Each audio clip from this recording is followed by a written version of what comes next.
brave are free and lovers soar. Come ride with me to the distant shore. We won't hesitate to break down the garden gate. There's not much time left today. Life is a highway, I wanna ride it all night long. If you're going my way, well, I wanna drive it all night long.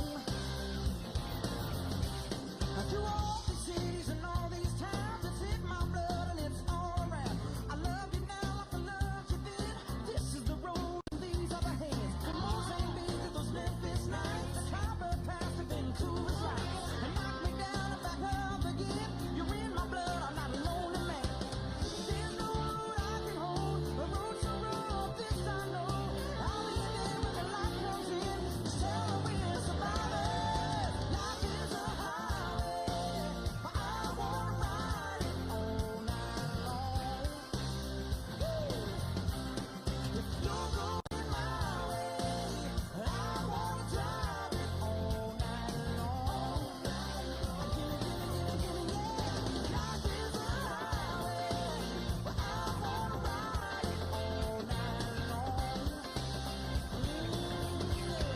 If you're going my way, I wanna drive it all night long.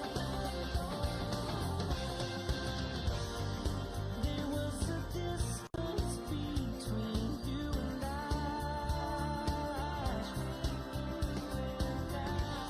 a misunderstanding once, but now we look it in the eye.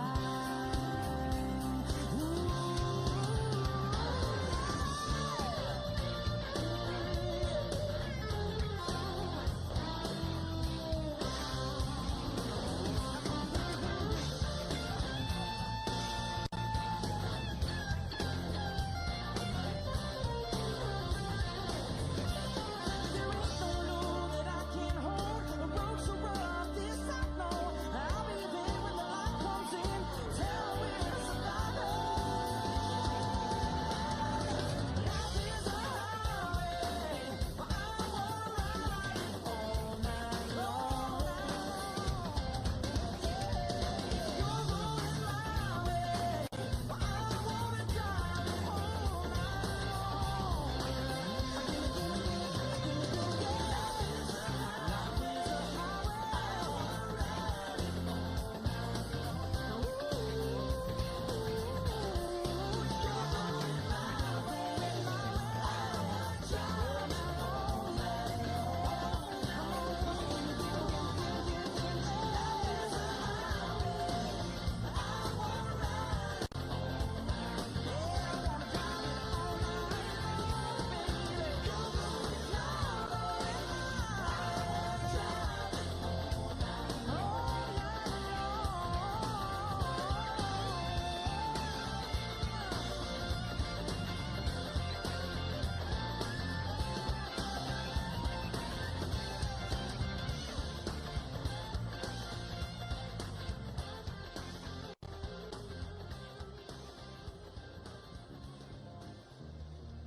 Throwing petals like, do you love me or not? Head is spinning and they don't know when to stop. She said forever, baby, you mean it or not? Hold on, hold on. Give me a red, baby, but I still get the mix. Instead of a line, it's 3 dots, but I can connect them. And if it ain't right, baby, you know I respect it. If you need time, just take your time, honey, I get it, I get it, I get it.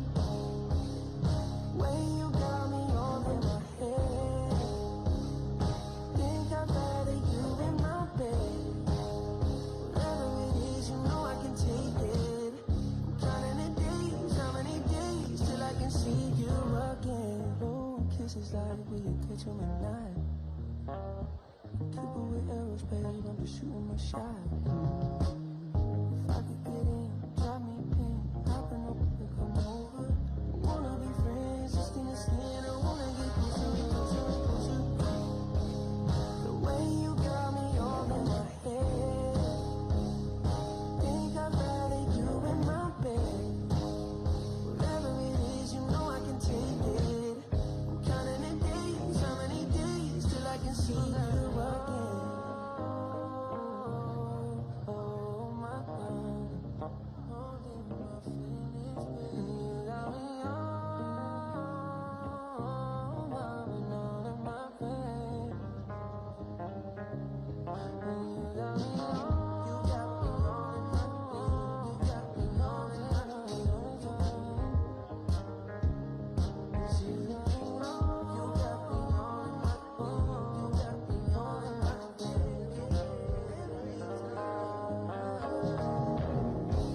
someone help me. Then I hear you reply, bringing teardrops to my eyes, saying I'm not alone. Oh Lord, I need you now more than ever. Would you put my heart like a gator? I searched the world to my head just to find out your ways better. Oh, oh, your ways better. Oh, oh, your ways better. Oh, Lord, your ways better. Jesus, your ways better. Lord, I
I'm on hypnotic, exotic, big polo on my body. Got a bag or beside me, got a friend right behind me, and I'm swag. I'm certain, I'm swag. I'm certain, I'm swag. I'm certain, I'm feeling like this determined. On patrol, yeah, I'm on, purple by the zone. Yeah, I'm smoking strong, and you know I'm on 'cause I'm swag. I'm certain, I'm swag. I'm certain, I'm swag. I'm certain, I'm feeling like okay, I fall off in the club with a pocket full of bands. Big stupid press like I'm wrapped up in some rain. Swag super cool, blowing strong like a fan. And my chain shining hard, it just gave my neck a tan. Pockets on pop, I could it swole off this spinach. Peachtree swag, you can call me Mr. Lennox. Bottles in my hand, putting on till I came. Surfing off the sand like a surf, yeah, that's like me. I swag, swag, surf, I swag, swag, surf, I swag, swag, surf. Now watch me swag, okay, I swag, swag, surf, I swag, swag, surf, I swag, swag, surf. Now watch me swag, okay, swagging in the club, you gon' see me throwing money up. Catch me with a bad chicken, all faces flying, all the fronts. We gon' roll them up exotic when we rolling up. Patron, Goose, or Hennessy, they got it, I'm gon' drink it up. I'm always wearing polo, nigga, I'm not going mask right. Take on debit, I don't hesitate to cash out. Thank John Stevenson, the black and blue jag out. Pockets on hell time, I'm always breaking bands out. Exotic, polo on my body. Got a bag or beside me, got a friend right behind me, and I'm swag. I'm certain, I'm swag. I'm certain, I'm swag. I'm certain, I'm feeling like this determined. On patrol, yeah, I'm on, purple by the zone.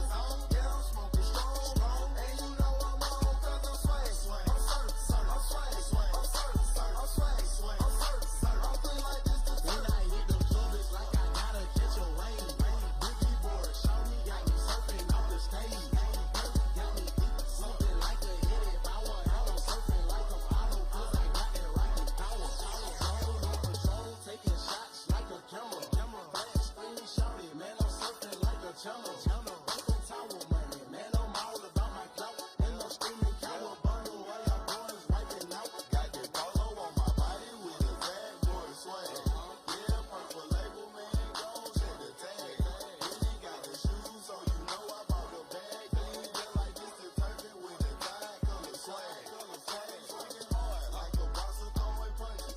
Papa dog, shawty, y'all on them sad lunches. I'm in the party surfing like I'm standing on a wave. Shawty check my nugget like she patty mayonnaise.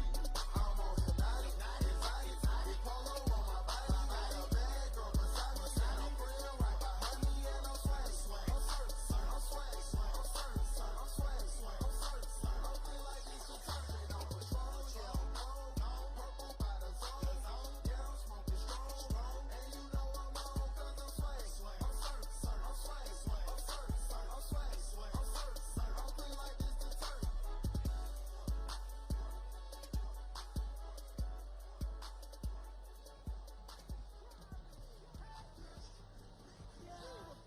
All I do is win, no matter what.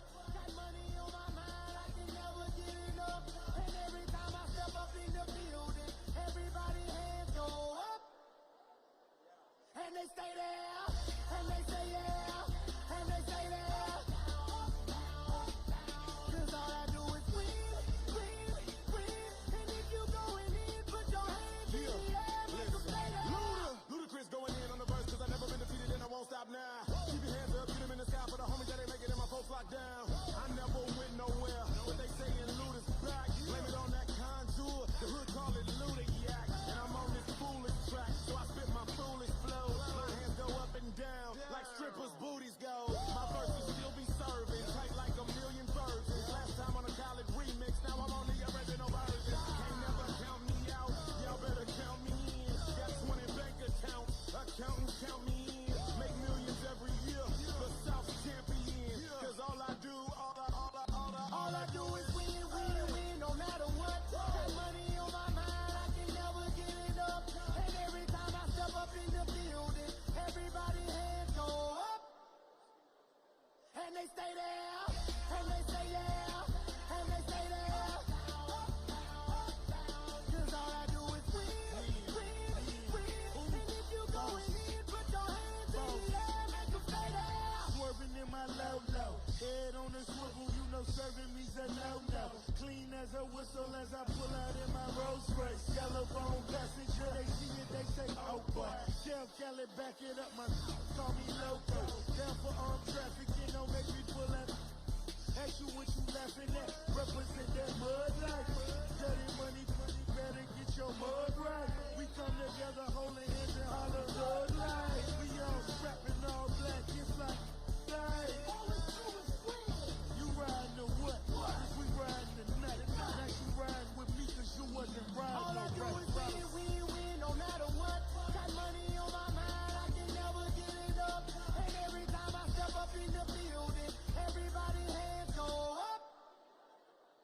And they stay there, and they say yeah, and they stay there. Cause all I do is win, win, win.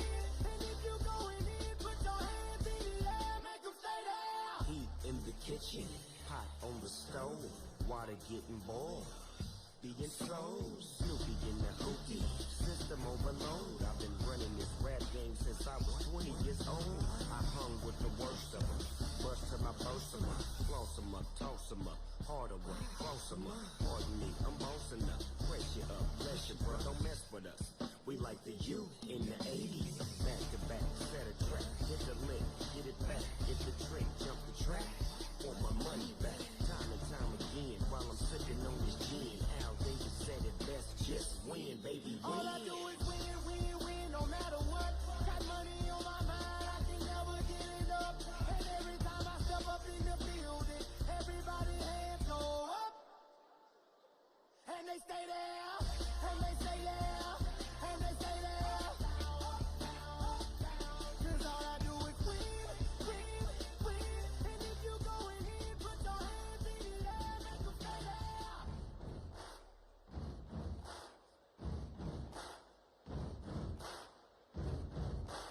Buddy, you're a boy, make a big noise, playing in the street, gonna be a big man someday. You got mud on your face, you big disgrace, kicking your can all over the place, singing, we will rock you. We will rock you. Buddy, you're a young man, hard man, shouting in the street, gonna take on the world someday. You got blood on your face, a big disgrace, waving your banner all over the place. We will rock you. Sing it now. We will rock you.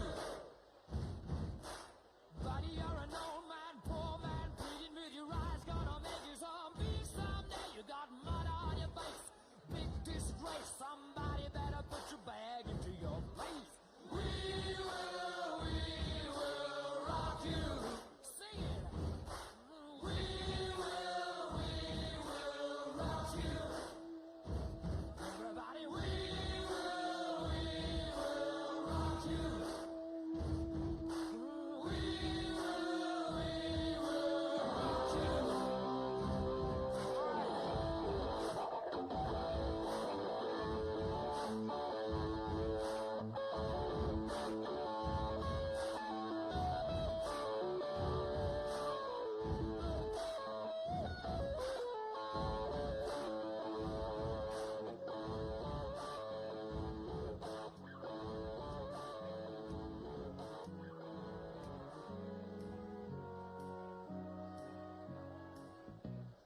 Where it began,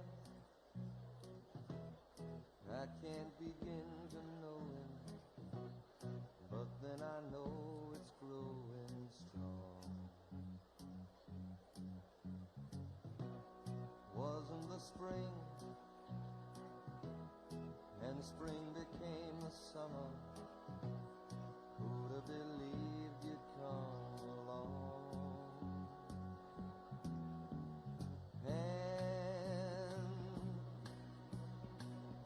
Touching hands,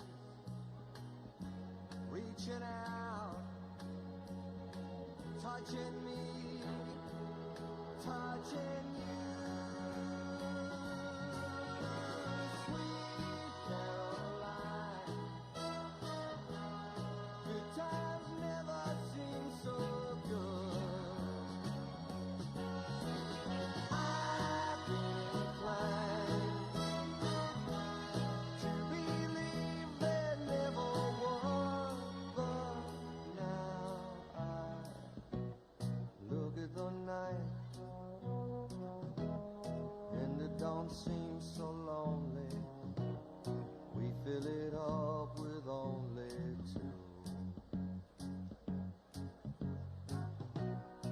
And when I hurt, burden runs off my shoulders. How can I hurt when holding you? Warm, touching warm, reaching out, touching me, touching you.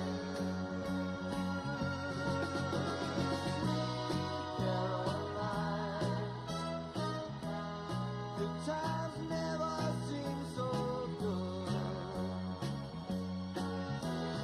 I've been inclined to believe they never would.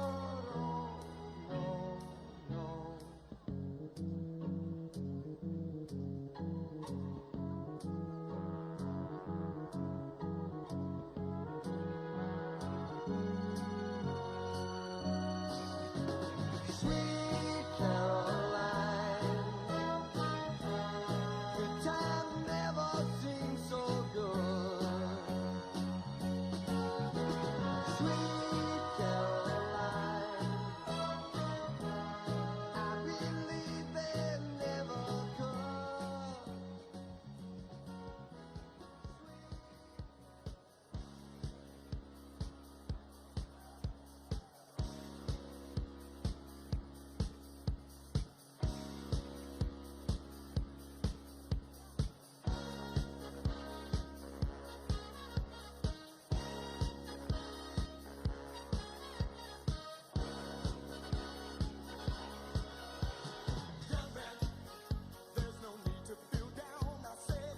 Everybody was kung fu fighting. Those kids were fast as lightning. In fact, it was a little bit frightening, but they fought with expert timing. There were funky Chinamen from funky Chinatown. They were chopping them up, they were chopping them down. It's an ancient Chinese art, and everybody knew their part. From a fainting to a slip, and a kicking from the hip. Everybody was kung fu fighting. Those kids were fast as lightning. In fact, it was a little bit frightening. Yeah. But they fought with expert timing. There was Funky Billy Chin and Little Sammy Chung. He said, "Here comes the big boss. Let's get it on." We took a bow and made a stand. Started swaying with the hand. Sudden motion made me skip. Now we're into a brand new trip. Everybody was kung fu fighting. Those kids were fast as lightning. In fact, it was a little bit frightening, but they did it with expert timing. Oh yeah.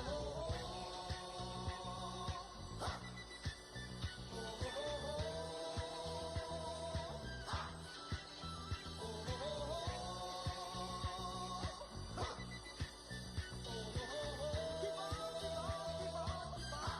Sure, everybody was kung fu fighting. Those kids were fast as lightning. In fact, it was a little bit frightening. Make sure you have expert timing. Kung fu fighting. Hands and feet, fast as lightning.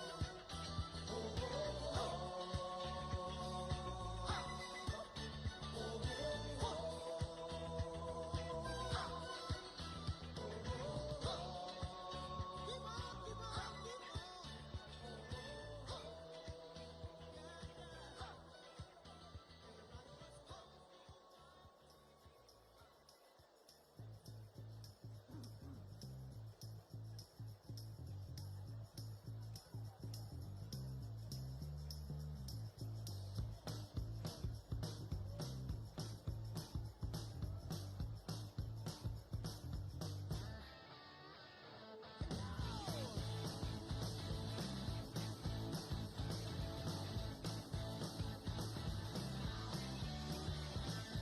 One, two, three, take my hand and come with me because you look so fine that I really want to make you mine. I said you look so fine that I really want to make you mine. 4, 5, 6, come on and get your kicks. Now you don't need the money when you look like that, do you, honey? Big black boots, long brown hair. She's so sweet with her get back stare.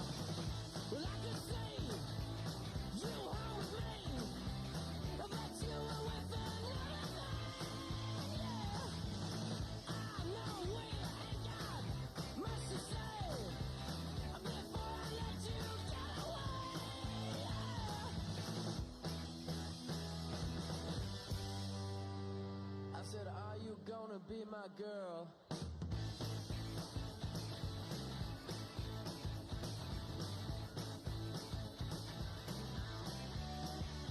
It's 1, 2, 3, take my hand and come with me because you look so fine that I really want to make you mine. I said you look so fine that I really want to make you mine. 4, 5, 6, come on and get your kicks. Now you don't need the money with a face like that, do ya? Big black boots, long brown hair. She's so sweet with her get back stare.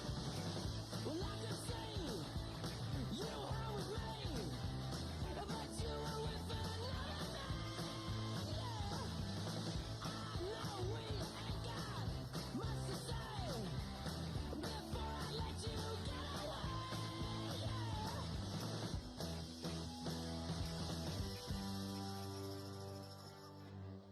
I said, are you gonna be my girl?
they're stealing eyes, but they just can't kill the beast. Last thing I remember, I was running for the door. I had to find the passage back to the place I was before. Relax, said the nightman, we are programmed to receive. You can check out anytime you like, but you can never leave.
Players, put your pinky rings up to the moon.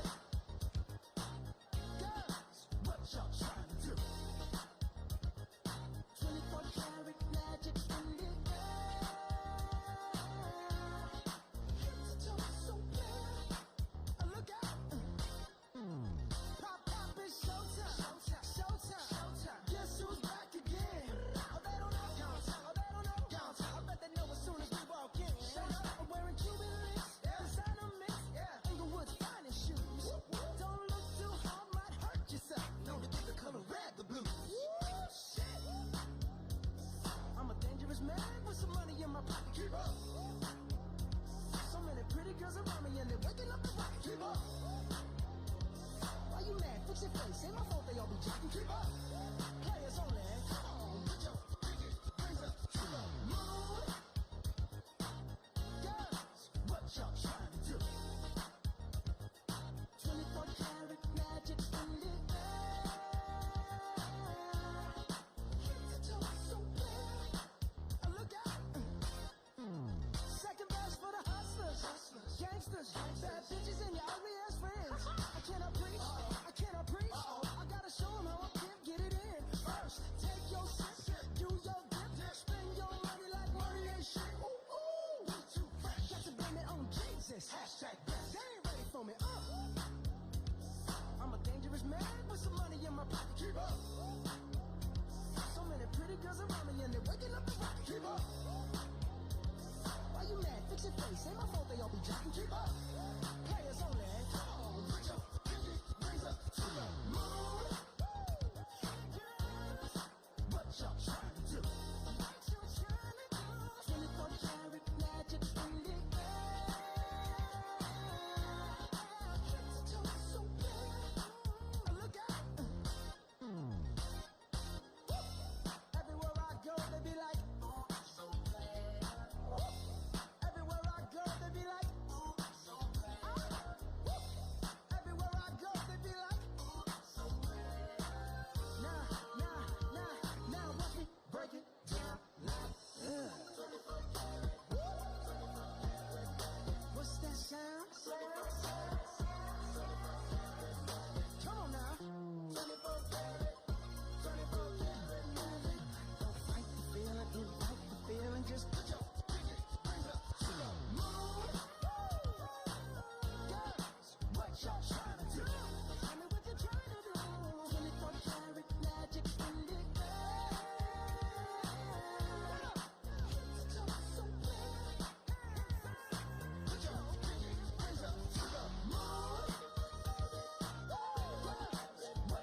sages.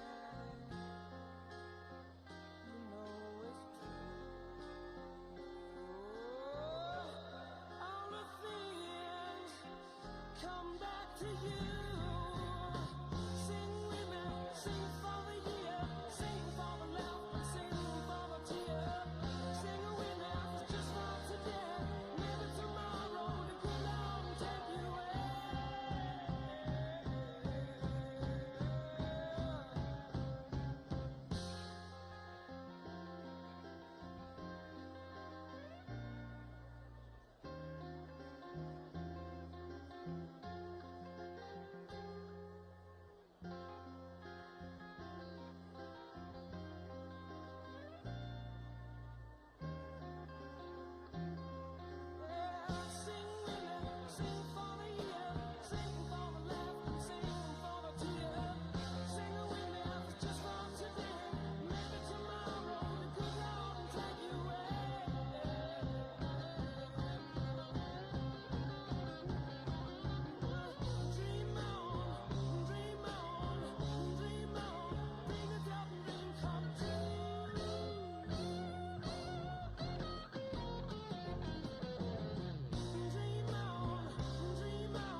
it's not so. It's magic, you know. Never believe it's not so. Never been away, hey. Never seen a day break. Leaning on my pillow in the morning. Lazy day in bed. Music in my head. Crazy music playing in the morning light. Oh, oh, oh, it's magic. You know. Never believe it's not so. It's magic. You know. Never believe it's not so. I love a sunny day. Dream of far away. Dreaming on my pillow in the morning. Never been away, hey. Never seen a day break. Leaning on my pillow in the morning light. Oh, oh, oh, it's magic. You know. Never believe it's not so. It's magic.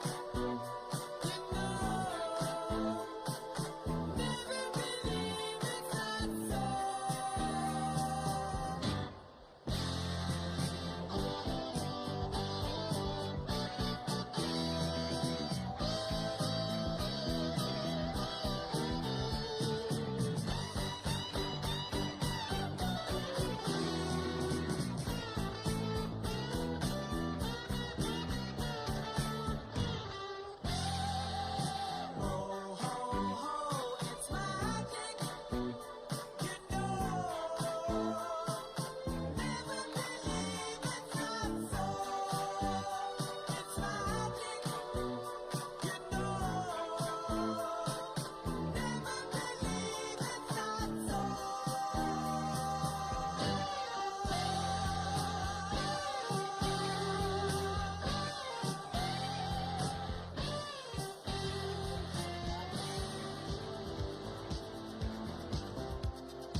Used to say what's impossible they forgot. This world keeps spinning and with each new day I can feel a change in everything.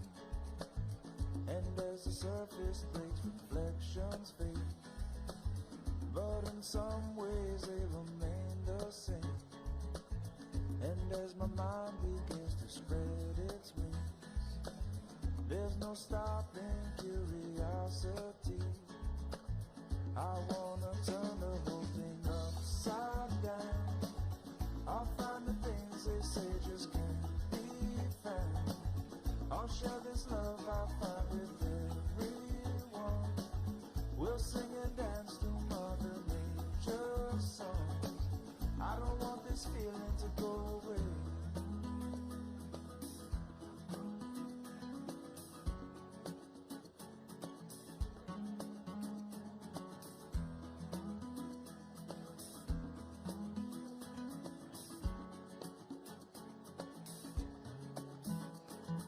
Who's to say I can't do everything, well I can try. And as I roll along I begin to find things aren't always just what they seem. I wanna turn the whole thing upside down. I'll find the things they say just can't be found. I'll share this love I find with everyone. We'll sing and dance to Mother Nature's song. This world keeps spinning and there's no time to wait. Well, it all keeps spinning, spinning round and round and upside down. Who's to say what's impossible and can't be found? I don't want this feeling to go away.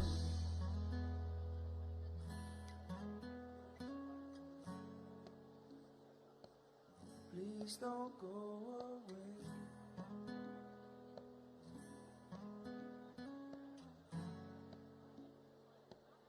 Please don't go away.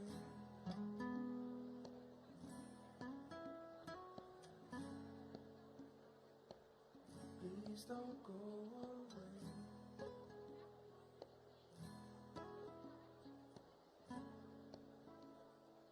Is this how it's supposed to be? Is this how it's supposed to be?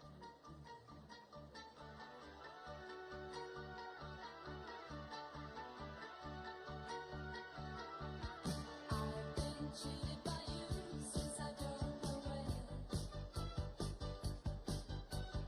So I made up my mind, this must come to an end. Look at me now, will I ever learn? I don't know how.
America Fest is the starting point for us to take America to greater heights in 2025. We have a team that is ready to change the world and bring America back to greatness. Experience the greatest celebration of America. 4 days, thousands of patriots, the loudest voices, the strongest leaders, featuring Tucker Carlson, Steve Bannon, Jesse Waters, Greg Gutfeld, Grant Cardone, Rob Schneider, Matt Walsh, Michael Knowles, Glenn Beck, Riley Gaines, Todd Chrisley, Savannah Chrisley, and more. December 18th to 21st in Phoenix, Arizona. The movement meets here. You won't want to miss this. Register now at amfest.com.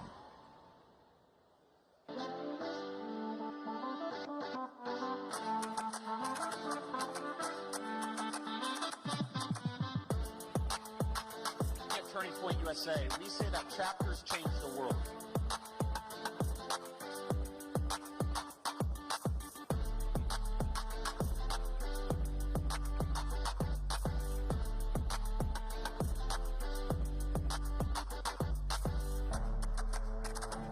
We are Americans, and we are going to win.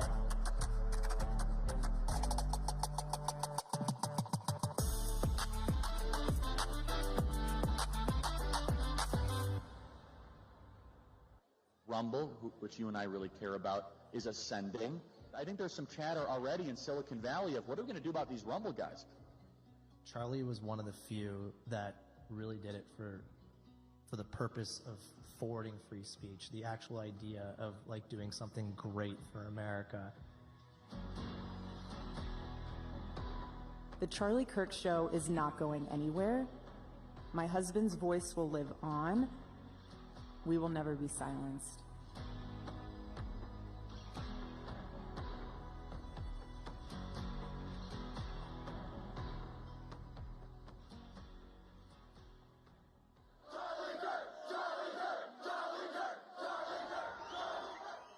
Do you want to change the country? We are Turning Point USA's National Field Program. And we're hiring. Are you looking for a challenging career? Something you can grow with in an ever-changing world? Look, this isn't just a job. It's a journey of development with the mentorship to guide you through. Join an organization where your warrior spirit isn't just welcome, it's essential. The one thing we can promise you is that this is a career that will never get boring. Just ask our biggest fans. So what does the field program do? We are recruiting the next generation of American conservative leaders. We give high school and college students the necessary resources to start successful chapters. We are the boots on the ground, doing the hard work no one else will attempt.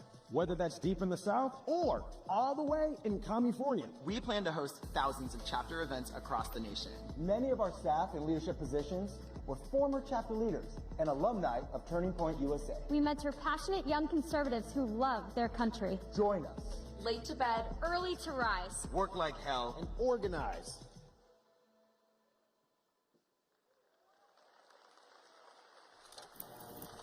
We're active in about 15 campuses, and we're growing very, very quickly. And keep in mind, this is not just a flash in the pan movement. We're going to become an institution to give them the power and the confidence to stand up and let their voice be heard. When I first started this, I was 18, no idea what I was doing, no connections, no money, unlimited energy, enthusiasm, and I actually thought this was possible, which was kind of crazy to think about it. Only in America would an 18-year-old with no idea what he was doing, literally no idea, be able to walk the halls of the Republican National Convention, give out business cards to every human being that I made on a little topographical printer, say, we are losing our country, young people are the answer, we need to do more on college campuses. I want our Turning Point USA students to receive a round of applause. These are the freedom fighters of America. This is the greatest generational realignment since Woodstock. What they're doing is one of the hardest things to do in the United States of America. They are deciding to be less popular on campus. They are deciding to actually speak out with a high social cost. They're deciding, even though it might jeopardize their job, their career, or their reputation, to put their country over themselves. I used to be a Bernie Sanders supporter. It was one of your videos that really woke me up, and you're an inspiration. You're awesome. Thank you. You are why I do what I do. So which way are you leaning? Can I get a hat? That's a good answer. Be welcoming. Even if people have different viewpoints, be open. You guys on the front line, starting Turning Point USA high school chapters, starting Turning Point USA college chapters, you are on the front lines of saving this country. And you look around, our numbers are increasing. We are happier. We are joyful. We love the nation. College campuses should be a marketplace of ideas, where you can have debate and dialogue and discussion, where you can hear something that is different in the point of view that you're entering with. Every day you get to fight for what is good and what is true and beautiful. You are doing something that is bigger than you. Turning Point will live longer than me. That's my mission.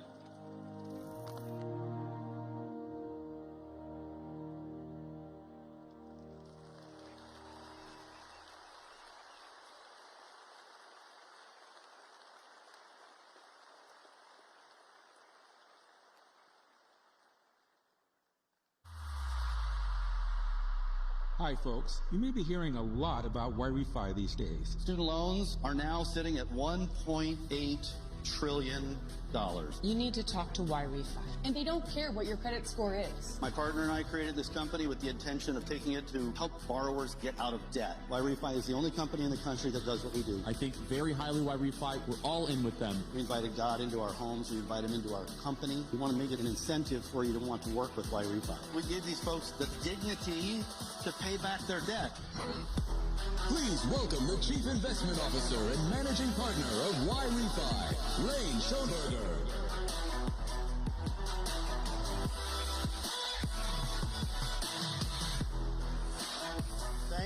Thank you. Is this thing on? There it is. Okay. Thank you very much. It's a real pleasure to be here. You know, I didn't hear any chanting when I came out. Usually I hear something like, Charlie, Charlie. Can I hear it, please?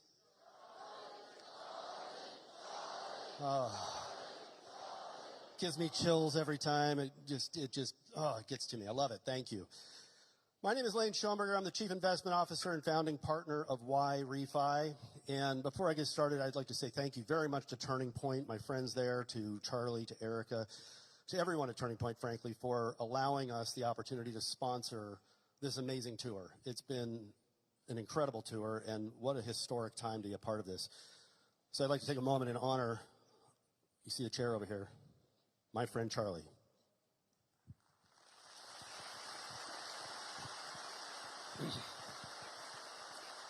We are all here tonight because this is a turning point. And I'm going to go as far as saying it is the turning point. Okay? It's time for us to take back this country and do things differently. So as I stand before you tonight, I'm going to talk about what we do at YRefi and what it is I'm talking about. Okay, you saw in the video, $1.8 trillion. That is how much debt our students in this country have. Okay, it's out of control. Most of that's government loans. 1.6 trillion of that is federal loans. The other portion of that is private loans. It's just too much. You came to school with a dream, with a desire to do something better for yourself, to better your life, to better your family. And what you got was an education, or at least what you're trying to get is an education. And at the end, those dreams, because you're dreaming big, right? You should be dreaming big. And if you're not, I encourage you to start. But those dreams come with a price tag. Sometimes those price tags are very large, and they can follow you for decades. Okay? That debt does not define you. Do not let it define you. It is not here forever. When you get out of school, and all of a sudden you're handed that little coupon book, and it's time to start paying back your student loans, some of you may have a problem. The payment might be too high. Well, what YRefi does is we work with folks like that who have a student loan, they're in trouble, they get behind in their payments, and now they're looking for a solution. Until YRefi, there was no solution. The solution was very simple. You go into collections, get those collection calls, and they ruin your credit, and they chase you around for the rest of your life. That's not fun. What we're here to do is to fix it. We have heard the stories. We have heard the cries for help. And I got to tell you, talking to our borrowers, I've had the pleasure and luxury of talking to some of our borrowers and hearing what they have to say. And the stories, some of them are horrific.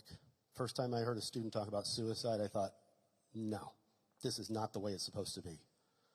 That's why I say, do not let it be you. Do not let it define you. So when a borrower calls in, I'm going to tell you something really cool about YRefi. When you call in, what you're going to get is a live person, not a phone tree.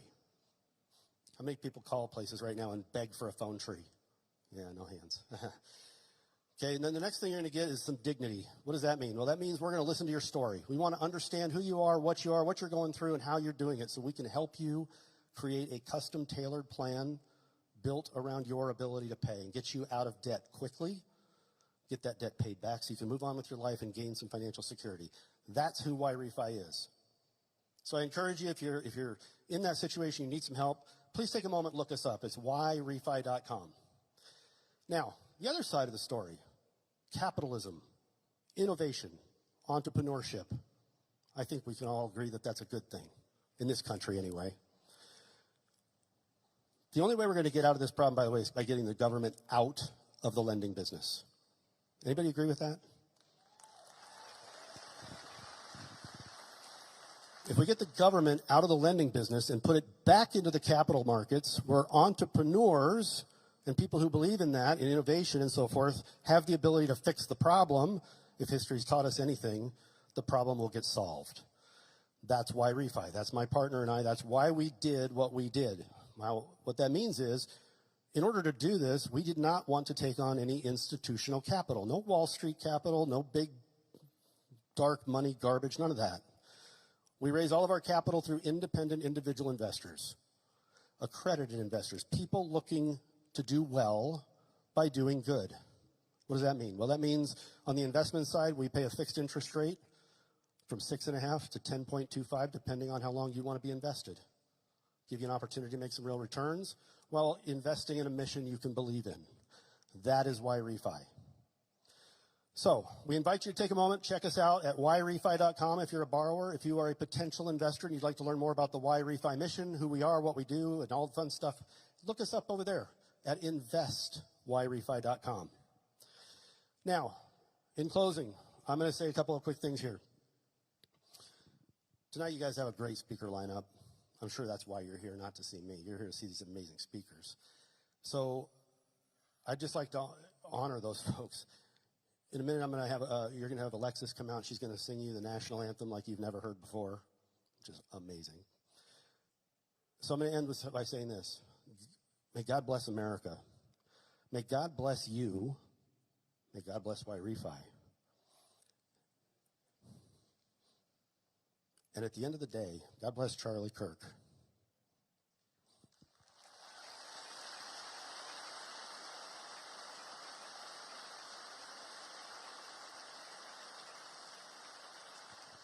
I'd like to thank you for your time this evening. I'm going to step down and hand the microphone over to a dear friend, Alexis. So get ready. Thank you.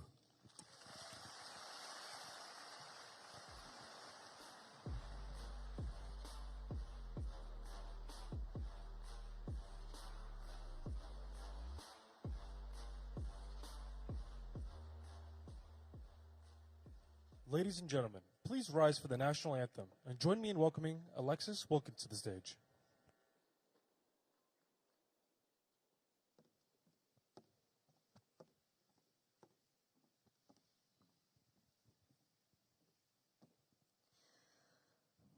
Oh, say, can you see by the dawn's early light what so proudly we hailed at the twilight's last gleaming, whose broad stripes and bright stars through the perilous fight o'er the ramparts we watched were so gallantly streaming, and the rocket's red glare, the bombs bursting in air, gave proof through the night that our flag was still there. Oh, say, does that star-spangled banner yet wave o'er the land of the free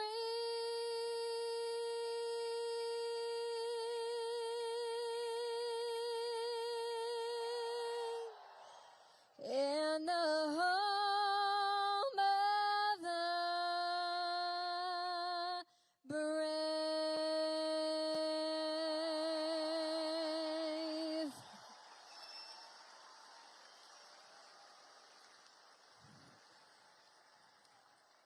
Thank y'all so much.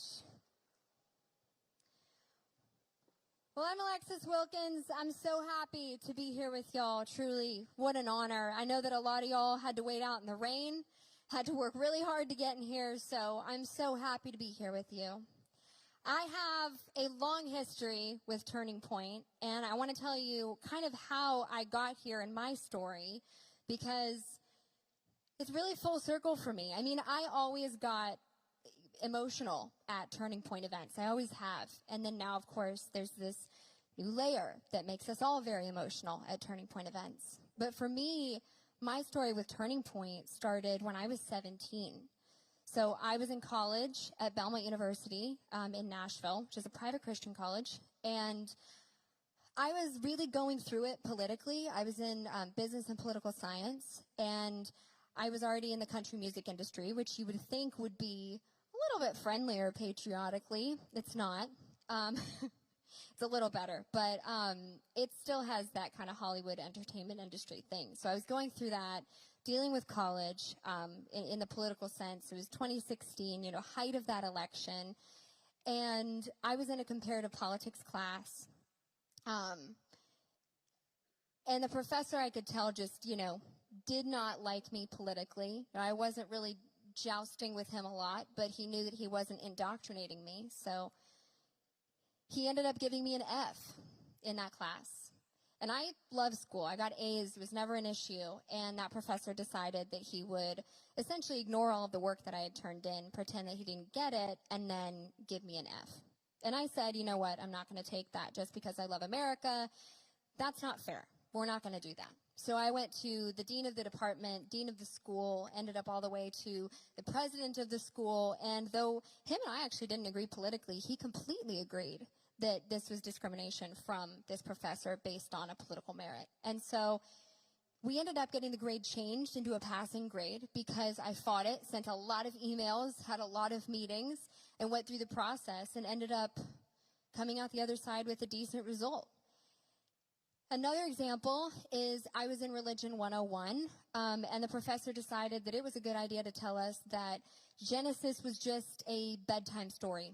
That's not really how God created the universe. It was just, and this is a Bible class. If that's what we're learning in Bible class, oh my goodness. And so he also said we had to go to this assembly, one of the convocations, mandatory in order to pass the class. We had to go to a class called Religion on the Left. And I said, you know what? I love school. I try to respect authority, but I'm just not going to go. And I didn't go. And this mandatory convocation that was completely partisan, not good for anyone's virtues. And I talked to people who did go. It, in fact, was awful. Didn't end up hurting me or my grade at all. And I tried to have good conversation about it. I tried to do the right thing. I went to the head of the religion department. I talked about it. I said, hey, this is what your professor is doing. I'm just wanting to tell you because this didn't feel really in line with what I think that you want to accomplish here. And he was more concerned about who I was and the fact that I was complaining than this professor and what he was teaching students in their classes. So I had a lot of experiences like this. My experience in college was very storied with things like this. I wrote papers that I watermarked and said, I do not agree with this, and then wrote additional addendums onto those papers just to restate my opinion. And the funny part is a lot of the times that happened, it was something tangible that I could prove or disprove.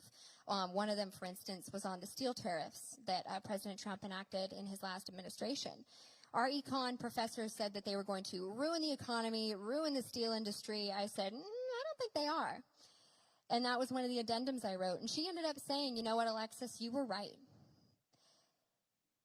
So through that whole process, I ended up coming to the conclusion that, I'm not the only one.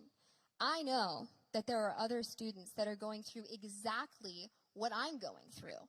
And, I have the support, and I, won't really take no for an answer, but I know colleagues of mine or fellow students of mine that may not be sticking up for themselves or maybe forcing themselves to write papers that they don't agree with in order to get a certain grade. And so I was looking for a community. I felt like I, couldn't solve this problem by myself. And I go home, and, of course, I'm talking to my mom, and she says, honey, I saw this organization that was starting, that was really just coming up, called Turning Point. You should talk to them. I'm like, okay, I'll talk to this organization. How do I get in touch with this organization? We figure it out, and we end up just calling. And this wonderful man named Bill Montgomery answers the phone. And he says, yeah, I've got this awesome guy, this kid, he's fantastic. He debates like a champion. He's so virtuous. He's incredible. And you know what? He's going to change the world. Do you guys know who that was? He was talking about Charlie Kirk. And you know what? Charlie did change the world. And so following that conversation, I felt like, okay, maybe I do have a community. Maybe there are people who will understand what I'm going through and help me to combat it. And so I was invited to the first meeting that they had. I think it was West Palm. I was on tour with country music, so I could not go. But that led to my involvement with Turning Point USA and becoming an ambassador, going to events, representing, social media, all the things that you see us do. That was the whole genesis. I found Turning Point USA because I needed Turning Point USA. I was sitting in your exact seats, watching people speak, thinking, man, what can I do more? What can I be doing to make this world a better place? And even when it wasn't tied to a specific election, when it wasn't tied to a specific candidate, it's just you look around and I can empathize with how you feel, because you look around and you go, do I not fit in with kind of how this world is or what I see on social media? You know, I'm so happy that I feel like in the last year it's become cool to be virtuous. Do you guys notice that? That we're kind of starting to see the revolution. And I credit a lot of that to Turning Point, the work they've done with the faith divisions, with the Young Women Leadership Summit, with the groups that they find to speak to and the students that they inspire. I think that that's a huge part of it. And so for me to be here speaking to you all, I'm so honored, and that's why it's so full circle for me. And so I guess I just wanted to tell you all that if you ever feel when I was sitting in your seat, I remember thinking, man, I'm just one person. I felt, small. Like what can I do as one person? And I think my answer for you guys, and everything that the Army, that Turning Point tells you, is that you are not just one person. You are a huge, pivotal piece of the culture of change that we are trying to enact. You can go into your community. You can inspire other people to live differently, to stand up differently, to speak differently. Courage is contagious. It really is. And the fact that you can go into your spaces. You might say, hey, it sounds as simple, but you might say, yeah, I'm going to the Turning Point chapter meeting tonight. And someone comes with you. People are just nervous to take this first step, and I think that if they have someone to guide them, it helps so much. And you really, we talk about, I love the conversation that's going on that's starting about faith right now. And you really do need to go into your communities and become the salt and become the light and change the environment around you, because you are fully capable of doing that just by being exactly who you are and telling people the things that you believe in. So I am so honored to be with you here. Turning Point USA is fantastic. I am so happy to have been on this whole tour with them. Truly one of the honors of my life. And I'm honored to be here with you today. So thank you so much. Go forth. We have so much to do. We have a mission to carry out. There is so much work to do. And we need everyone in here to do it. So let me hear you guys.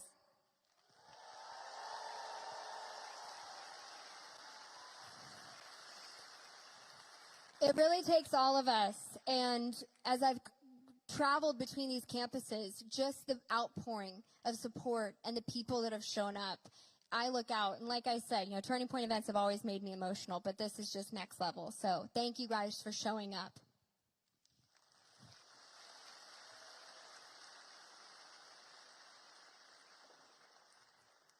Now I was wondering, y'all, and I promise you know it, will you sing one more song with me?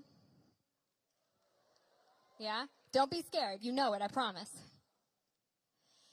If tomorrow all the things were gone, I'd work for all my life And I had to start again with just my children and my wife. I thank my lucky stars to be living here today, 'cause the flag still stands for freedom, and they can't take that away. And I'm proud to be an American, where at least I know I'm free. And I won't forget the men who died, who gave that right to me. And I gladly stand up next to you and defend her still today. 'Cause there ain't no doubt I love this land. God bless the USA. From the lakes of Minnesota to the hills of Tennessee, across the plains of Texas, from sea to shining sea, from Detroit down to Houston and New York to LA, there's pride in every American heart, and it's time we stand and say that I'm proud to be an American, where at least I know I'm free.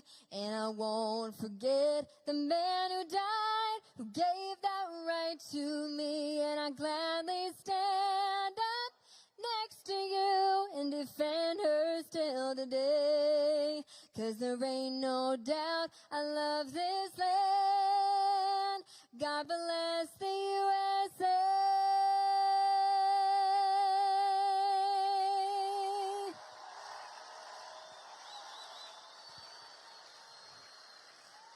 Thank y'all so much. God bless y'all. God bless America. God bless Charlie Kirk. Thank you guys for showing up.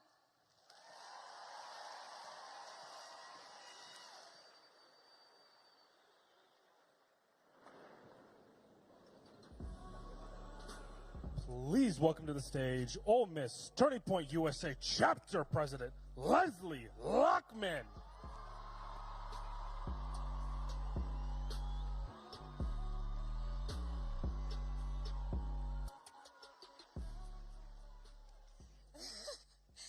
Good evening, Ole Miss.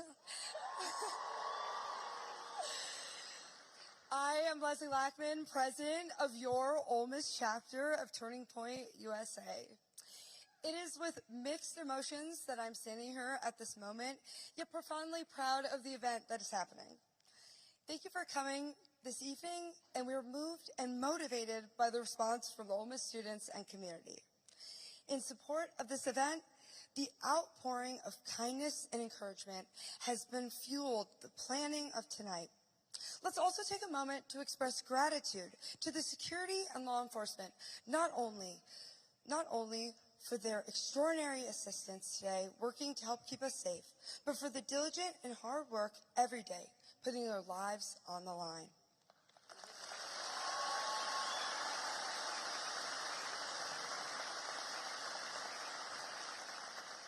A big thank you also goes out to our Turning Point USA field representative, Jacob Lawrence, and our regional manager, Noah Durham, Dickinson, Davidson, the Turning Point team, plus the entire Declaration of Independence Center here on campus by Dr. Skoltetti.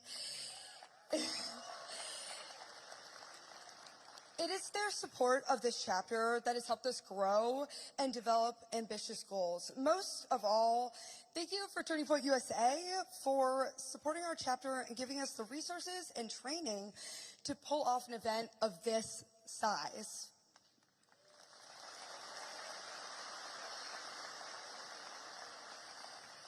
If you are at another university and are interested in starting a chapter, please go to turningpointusa.com/get involved today. We will quickly help you get plugged in to find a chapter. Finally, attend our biggest event of the year, America Fest, this December in Phoenix, Arizona. It is an event you won't want to miss.